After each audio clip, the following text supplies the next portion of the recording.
မြမလက်ဝဲဘရင်ဒေးဗ်ရဲ့ဘဝဇာတ်ကြောင်းပရိသတ်များအားလုံးပဲမင်္ဂလာပါ FP News ကနေကြိုဆိုပါရစေ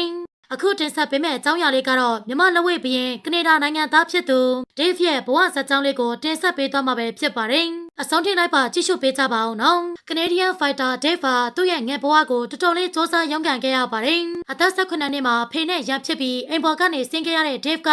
ငယ်ရွယ်စဉ်မှာပဲလက်ဝဲတက်ပညာကိုကနေဒါနိုင်ငံကသင်ဆရာမြင်းဆရာတွေစီမှာလေ့လာသင်ယူခဲ့ပါတယ်တင်ယူလေ့လာပြီးမှတော့ Dave တယောက်သူ့ရဲ့ကစားသမားဘဝ professional ပွဲတွေကိုစတင်ထိုးခဲ့ပါတယ်။ကနေဒါနိုင်ငံကနေနေကြော်ပြီးမြမလက်ဝဲပွဲတွေမှာလာထိုးတဲ့ Dave ကတော့အသင်းလောက်ပဲတပွဲမှကိုမရှုံးနိုင်ထားခဲ့ပါဘူး။မရှုံးထားတဲ့ပြင်2016လောက်တုန်းကမြမလက်ဝဲမှာအကောင်းဆုံးဖြစ်နေတဲ့လက်ဝဲကျော်ထွန်းတော်မင်းကိုစိန်ခေါ်ထိုးပြီးအမှတ်နဲ့နာယူကမြမလက်ဝဲချန်ပီယံခပတ်ကြီးကိုပါရရှိခဲ့ပါတယ်။အဲဒီနောက် Dave အနေနဲ့မြန်မာနိုင်ငံသားမဟုတ်တဲ့တူရီတော်နိုင်ငံသားလက်ဝဲချန်ပီယံဆိုတဲ့ဂုဏ်ပုဒ်ကိုလည်းစံချိန်တင်နိုင်ခဲ့ပါတယ်။ဒီလိုတွေမဖြစ်လာခင်စောပိုင်းကာလတွေမှာတော့ Dave ကကနေဒါနိုင်ငံကနေထိုင်းကိုပြောင်းပြီးထိုင်းမှာထိုးခဲ့ပါသေးတယ်။ထိုင်းကိုပြောင်းချင်းမှာတော့ Dave အနေနဲ့ထောင်ကျသွားခဲ့ပြီးထောင်ထဲမှာတဲ့ထိုင်းအားကစားမွေးထိုင်းတဲ့သူ့ကိုယ်သူထိတွေ့ခဲ့ပါတယ်။ဒါကြောင့်မြန်မာနိုင်ငံမှာလာမထိုးခင်2013ကနေ2016ဝန်းကျင်ထိုင်းနိုင်ငံမှာမွေးထိုင်းပွဲတွေထိုးခဲ့တော့ကလည်း2014လောက်တုန်းကဂျိတ်လန်ကိုတပွဲသာရှုံးနေထားပါတယ်။မွေးထိုင်းမှာရောလက်ဝဲမှာပါဆရာတဆူဖြစ်နေတဲ့ Dave ကတော့အခုချိန်မှာနားယူသွားပြီးဆိုပေမဲ့လည်းတော့ရှုံးလို့မရတဲ့ fighter 2ဖြစ်နေသေးပါပဲ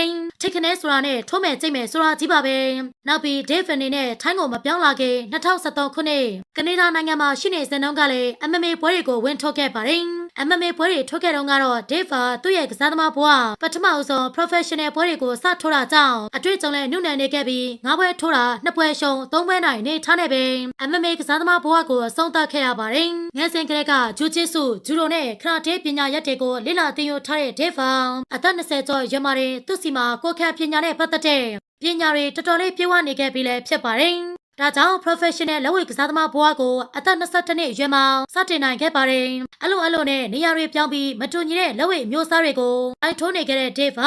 လက်ရှိမှာတော့ခပတ်6ခုချန်ပီယံဆိုတဲ့ဂုဏ်ပုံနဲ့ပဲလက်ဝဲကစားသမားဘဝကိုအဆုံးသတ်နိုင်ခဲ့ပါတယ်။နောက်ပြီးလက်ဝဲဖိုက်တာဘဝတုန်းကသူကျင်လည်ခဲ့တဲ့နိုင်ငံတွေဖြစ်တဲ့ကနေဒါ၊ထိုင်းနဲ့မြန်မာနိုင်ငံကပေးရတဲ့ဂုဏ်ပြုစုပေါင်းများစွာကိုလည်း Dave အနေနဲ့ရရှိထားပါတယ်။တေချာပြန်စဉ်းစားကြည့်မယ်ဆိုရင်တော့ Dave တကယ့်ကိုမှရဲချင်းရှိတဲ့ fighter 2ပါ